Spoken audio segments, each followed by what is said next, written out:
Vous étiez au premier rang de ce meeting d'Éric Zemmour, vous étiez même à la tribune, on vous a vu sur les images, président de l'Institut Apollon, désormais soutien d'Éric Zemmour, Jean Messia? Non, enfin soutien ami d'Éric Zemmour de très longue date, et c'est au titre de cette amitié que je suis allé le soutenir, et également pour l'Institut Apollon que je représentais pour le coup à ce meeting, donc une double casquette. Voilà, et donc ambiance survoltée dans ce meeting. On sent qu'il se passe vraiment quelque chose. J'ai eu l'impression, si vous voulez, de revivre les meetings du RN d'il y a 6 ou 7 ans, au moment où il y avait cette grande vague d'espérance, où les soutiens affluaient, où les militants, les sympathisants affluaient. Voilà, il y a quelque chose incontestablement, indéniablement qui se passe dans le pays et qu'on peut jauger. Mais comment éviter cet écueil décrit par Edwige Diaz, c'est-à-dire que la division dans le camp de ce que vous appelez le camp national, elle est réelle aujourd'hui entre cette démonstration de force que vous décrivez d'Éric Zemmour et Marine Le Pen qui poursuit son bonhomme de chemin et qui est donné assez haut dans les sondages par rapport à Éric Zemmour? Écoutez, moi je crois qu'il n'y a pas on peut pas parler de division avant le premier tour, tout simplement parce que c'est le premier tour finalement qui règle le sort aux divisions. C'est-à-dire qu'on sait qu'à l'issue du premier tour, il y aura de toute façon que 2 candidats sélectionnés. Voilà, donc une campagne de premier tour, et d'ailleurs vous remarquerez que la gauche au premier tour est tout autant divisée.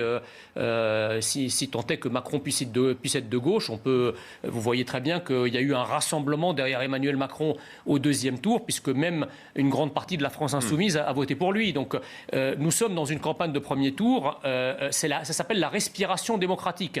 On peut être sur le même créneau, on peut défendre les mêmes idées peu ou prou, et puis ensuite c'est pas tellement les idées qui vont trancher que les talents à les défendre. Et là, après, c'est la démocratie qui décide, et ce sont les électeurs qui trancheront, qui mettront au deuxième tour de participants, d'assistants à ce meeting. Et je comprends mieux dès lors pourquoi effectivement les autorités socialistes du département ont cherché à interdire ce meeting. C'est qu'il y a une forme de jalousie. Qui aujourd'hui est capable de mettre entre 13 et 15 000 personnes à Villepinte? Très peu de monde, même y compris d'ailleurs les Républicains, peut-être même y compris Jean-Luc Mélenchon, dont on dit à juste titre que c'est un grand orateur, mais il n'est pas capable de mettre autant de monde dans la salle. Donc effectivement, quand vous interdisez ce type de meeting et qu'on ne voit pas le nombre de personnes que vous êtes capable de rassembler, ça fait passer les 3 Pékins que vous êtes capable de réunir pour une marée humaine. Oui. C'est probablement l'intention de Stéphane Troussel, le président du conseil départemental de Seine-Saint-Denis. Et 2 personnalités complètement différentes.